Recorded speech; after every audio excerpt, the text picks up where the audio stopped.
Today we are gathered here this morning to convey our grave concerns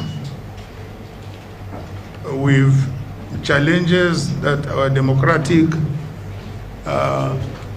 experience is going through. We are a cross-section of leaders and political stakeholders from across the country. We have come together to address the dangerous and unconstitutional actions taken by President Bola Ahmed Tinubu on March 18, 2025, to wit, the declaration of state of emergency in Rivers State and the illegal suspension of the democratically elected governor, deputy governor, in the State House of Assembly. This action is not only unlawful, but also a clear subversion of democracy and imposition of autocratic federal control over a duly elected state government. We strongly condemn this development and call on all Nigerians of good conscience to resist this brazen assault on the constitution of our country and the institutions of our democracy. The president's illegal and unconstitutional proclamation was presumably driven by the protracted, insidious political crisis in Rivers State, which culminated in the recent ruling of the Supreme Court.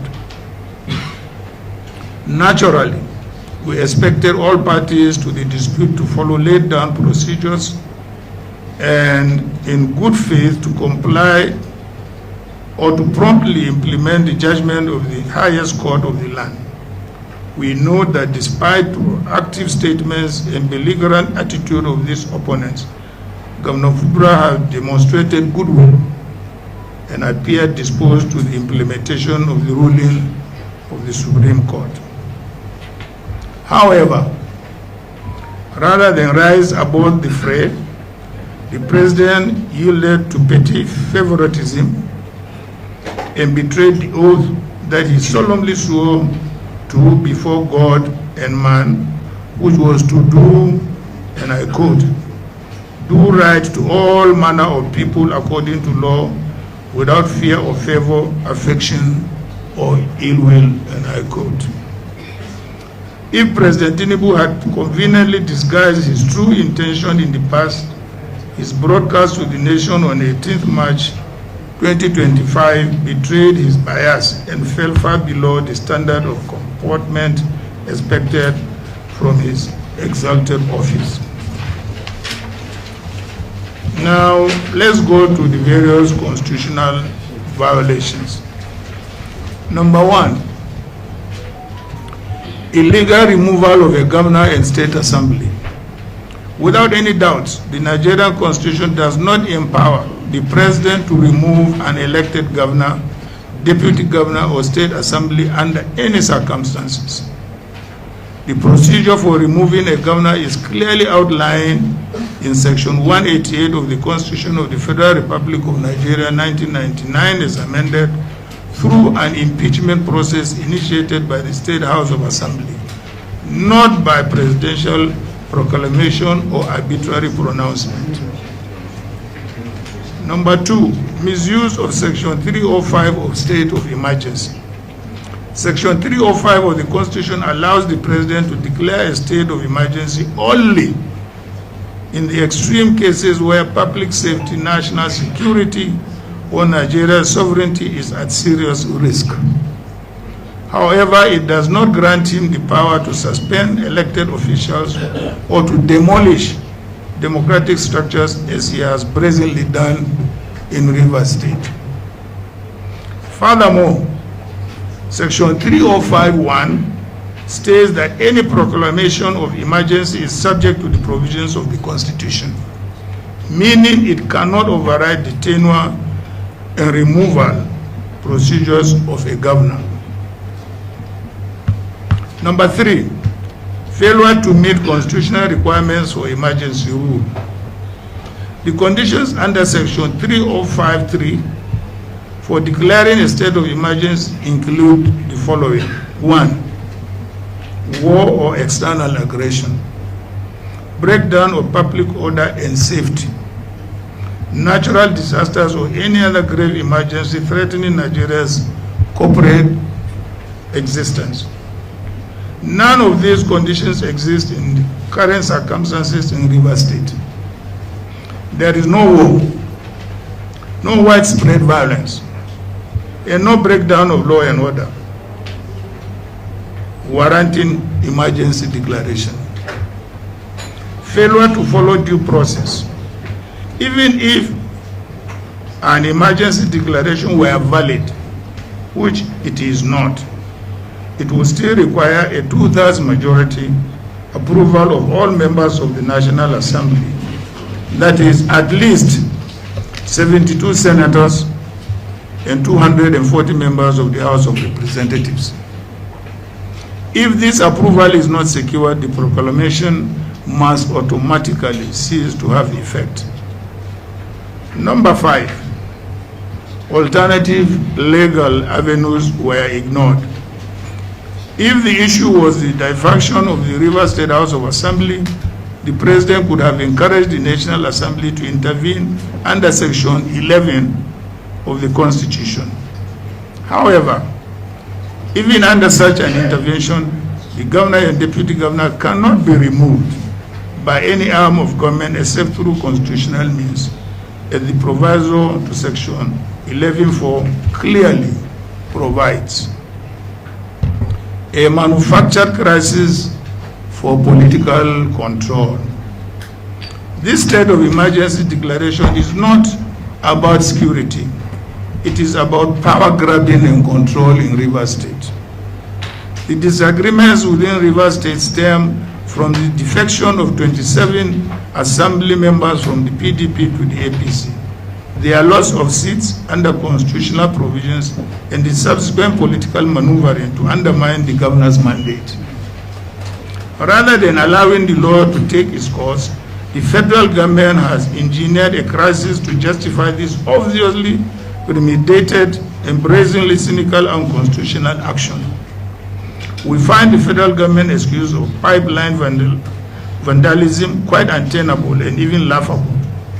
The security of national infrastructure falls squarely under the responsibilities of federal security agencies and privately contracted security firms. If this issue had to do with breach of security in whatever form, the question that should naturally be asked: who controls the police, the military, and the DSS, the governor or the president? Now, ladies and gentlemen, our demand and call to action. Number 1, immediate reversal. We call on President Bola Ahmed Tinubu to immediately revoke this unconstitutional proclamation and reinstate the elected governor, deputy governor, and state assembly of Rivers State. 2, National Assembly reduction. We call on patriotic senators and representatives to vote against this illegal action when it comes before them for approval. The National Assembly must stand on the right side of history and not allow itself to be used to legitimize an unconstitutional power grab.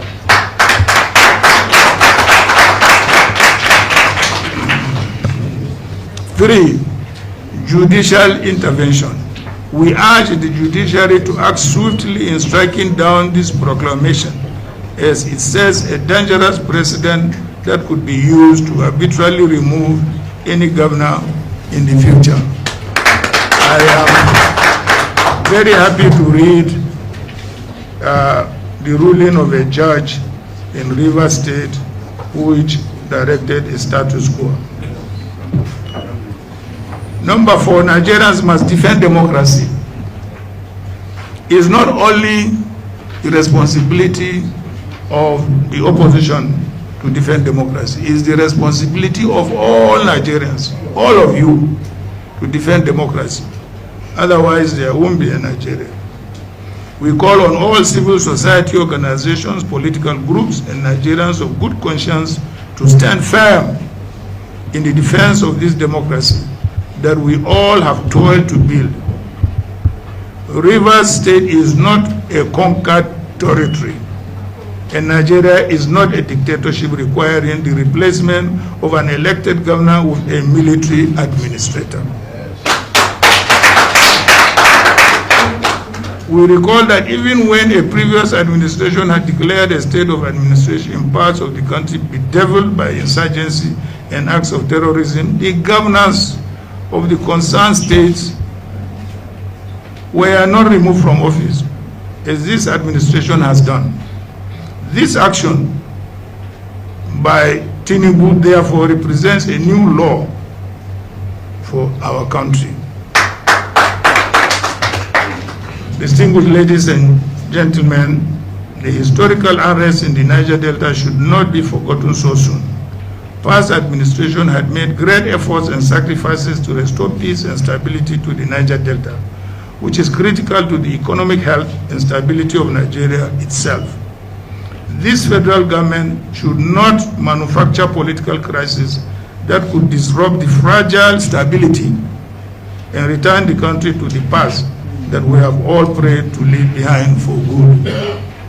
We must never allow personal political interests and the desire to hold on to power at all costs to throw the country into unavoidable chaos through brazen subversion of the principles of federalism, democracy, and constitutional governance. This is not just about Rivers State. It is about the future of Nigeria's democracy.